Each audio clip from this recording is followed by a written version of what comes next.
Hello everybody, Milan over here from Green Dragon Minis, and today we're gonna be looking at unboxing of these 7 booster boxes of the Icons of the Realms, The Wild Beyond the Witchlight, which is the latest edition of miniatures that was recently released and arrived to Europe.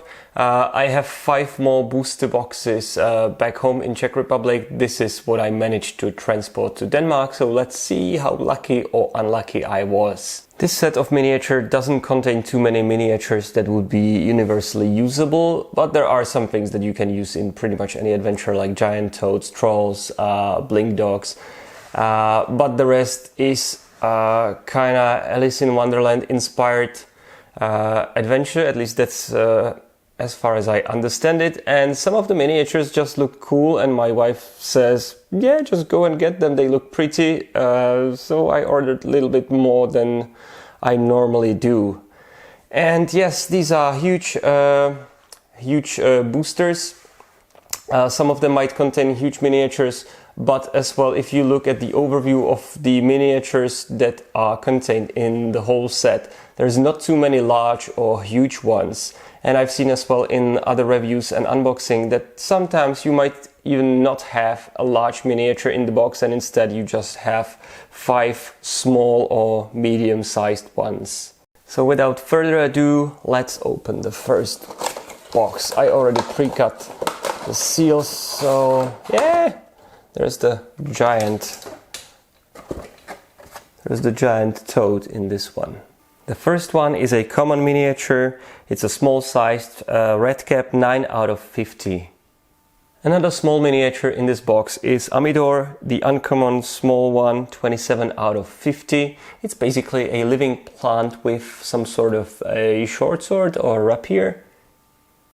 Another one that could have been kind of useful if I got it just a little bit earlier, because I just encountered them in one of my adventures, and this is the first Periton miniature I ever got, is an uncommon medium one, number 23 out of 50. And I have to say the paint job on this one is actually pretty nice, with even very simple but very effective dry brushing over the feathers. And there we have the large miniature of the box, which is the uncommon giant toad, 32 out of 50. I really like the paint job on this one, and I really like the feet or the legs and the boots that are sticking out of the mouth, so it's basically eating another medium-sized miniature. Really cool one. There we have the box number 2, which contains a giant snail. Next one is the Herringon Brigand, number 3 out of 50. It's a common medium-sized miniature, and as you can see, it's basically a rabbit folk person with a dagger in the hand. He looks pretty cool actually, and the paint job is pretty detailed, especially on the face. Another one that I got in the box is a medium-sized miniature. It's a Grail, uncommon one, 26 out of 50. It's already like a 3rd mold of Grail that I own, and a 5th Grail miniature, so I don't think I will be getting any Grails anytime soon, hopefully, but he looks pretty good. Another uncommon miniature that I got is a Clapperclaw, number 22 out of 50. The funny thing about this one is that it comes with 2 heads that you can swap in between. This creature looks like a scarecrow thingy with purple claws, and the other head has like a deer skull and antlers, which I'm going to show you in a second. Here you can see the Clapperclaw with the second head that, in my opinion, looks way cooler with the antlers and the deer skull, and it looks even more scary than before. Yeah, it's the first time I actually got like a miniature that has 2 heads, so you can swap them. And the large miniature in the box is this giant snail, uncommon miniature, 33 out of 50. I have to say that the paint job on the shell looks actually pretty good. In person, it looks a little bit better on the render that you can see on the box, because there's a bit more blue in it, but the reflection and actually the glossy varnish that is covering this miniature definitely helps to bring up the paint job, and looks pretty good considering, you know, they mass produce them and mass paint them in the factory somewhere. Box number 3. That's a small, large one. So the first one of this box is a Pixie. It's an uncommon small miniature, 24 out of 50. And I don't think I've ever seen any Pixie miniatures before, so they could come in handy because Pixies are quite common in any fantasy world. And I really do like the translucent yellow wings. And the paint job on this one, even though very simple, is pretty detailed, especially again in the face section. Another small miniature, which is the Darkling, number 5 out of 50. It's a common one and it looks actually pretty cool. You could use this potentially for like a small sized assassin, even though he has the chicken legs. But other than that, it's perfectly fine looking small miniature. Number 28 out of 50 is this uncommon Bullywog Royal. I have to say he looks really nice, and I like as well the dress or the clothes that the miniature is wearing. Plus, I don't know what it is over the right eye, if there's some sort of like a cover or a monocle, but it looks fun enough, and the color scheme is actually pretty nice on this one too.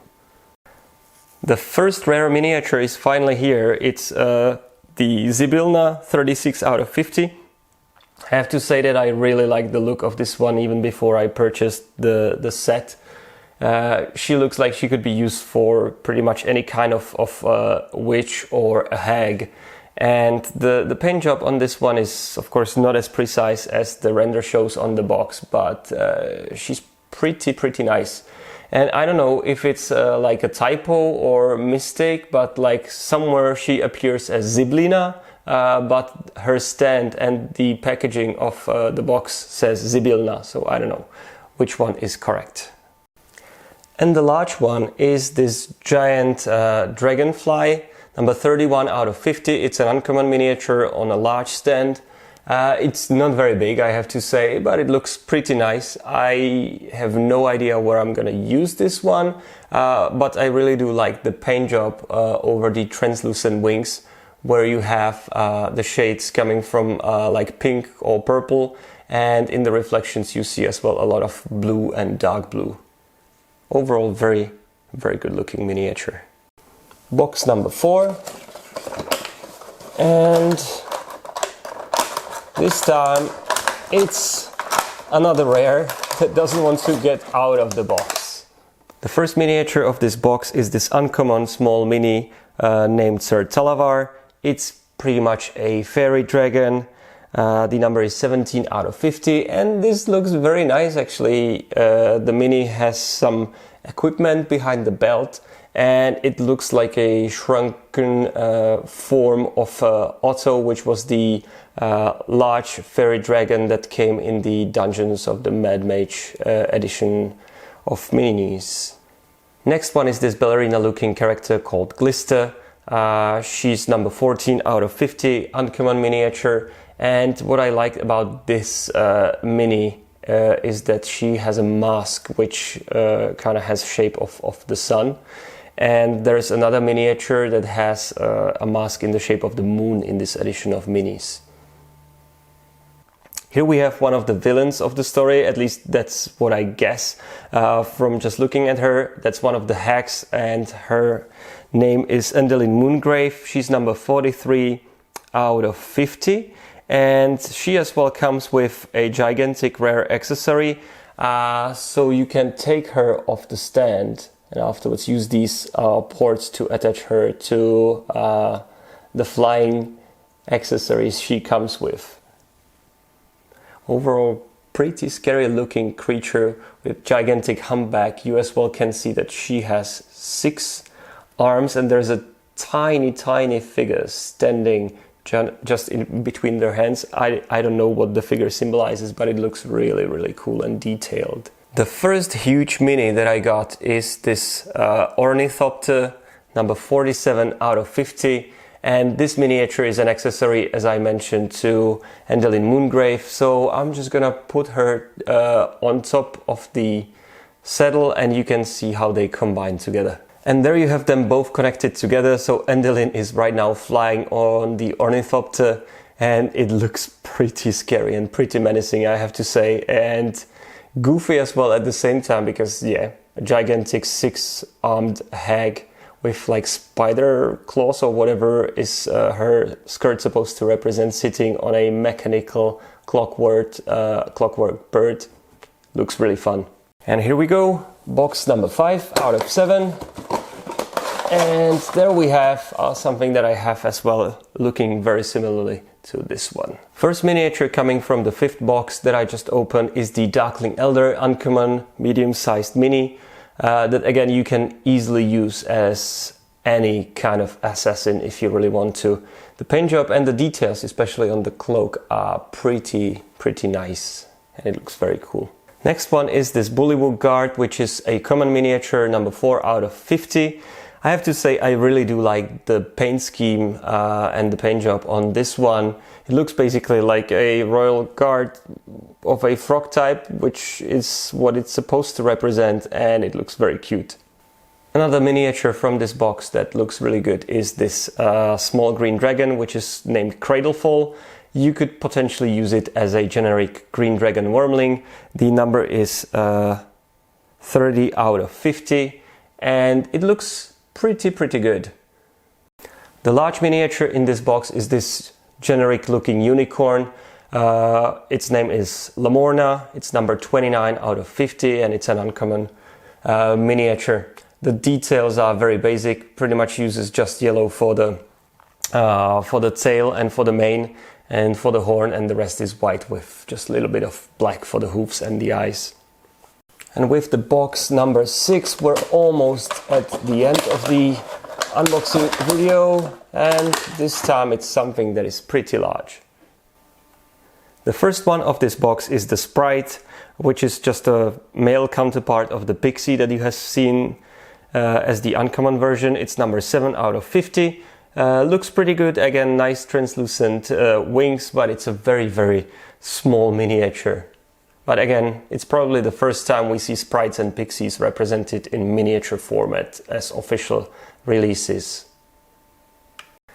Another small mini in this box is this uncommon Chucklehead, number 18 out of 50. It's basically like a living pumpkin person. Looks really fun, but I have no idea again where I'm gonna use this one, but I do like the design of this. And here we have Gleam, which is the uncommon miniature. Again, the ballerina with the moon-shaped mask over her face, or probably her face. It looks very nice, but yeah, I don't know about the usability in regular D&D adventures outside of this one, but the miniature on its own looks very good. The second huge pull from this set is this Fomorian, number 34 out of 50. I wasn't looking forward to getting this one because I believe I already have enough of giant miniatures and they take up quite some space, and I would rather have like a cloud giant that I really need, but yeah, fair enough. I got this one. It's not terrible. It's not the greatest looking giant that they ever released. And here we have the first mini of the last box, which is this Campus Tree. These are basically two tiny laughing mushrooms, number 12 out of 50. It's a common miniature. It's cute, but to be honest, paying for this, I'm not entirely sure. I'm really happy with this pull. Here we have a duplicate miniature, the Herringon Brigand that I've already shown you. This one again, no paint issues, no structural issues. He looks pretty fine. Another small miniature that I pulled is this Quickling. It's a common mini, number 11 out of 50. Looks pretty nice though, and I like the blue skin on this miniature. And the pose is as well very dynamic and cool looking. And the third huge pull from this edition of miniatures is the Jabberwock, which is extremely huge in all directions. You have to assemble the miniature because it comes in 4 parts. The wings and the tail are detached. It doesn't even come in the plastic insert because I'm afraid it wouldn't fit inside the huge booster box. Look how big it is compared to the box, and this would definitely not fit very well if you had to place as well some plastic insert inside this. This is as well definitely the hugest and largest miniature that I ever pulled out of any of the booster boxes, and unfortunately it doesn't fit in my regular shelves for the miniature, so I will have to put it amongst my Lego collection in between some other models, because yeah, it's simply too tall, too wide, and it doesn't want to go anywhere, but it looks really, really menacing and extremely scary. I have to say the paint job could be more precise, especially around the chest area, but other than that, I'm pretty happy with this one. So there you go, there you have all the miniatures that I managed to pull out of the 7 booster boxes, from the Icons of the Realms, the Wild Beyond the Witchlight edition of them. And let me know in the comments which one is your favorite. And if you liked watching the video, don't forget to hit the thumbs up button. And if you are new over here, please do me a favor and hit the subscribe button and the notification bell at the bottom right corner of the screen, so you do get notified as soon as I upload new videos and new content. Until next time, everybody, stay safe, take care, bye bye, and don't forget to have fun with D&D.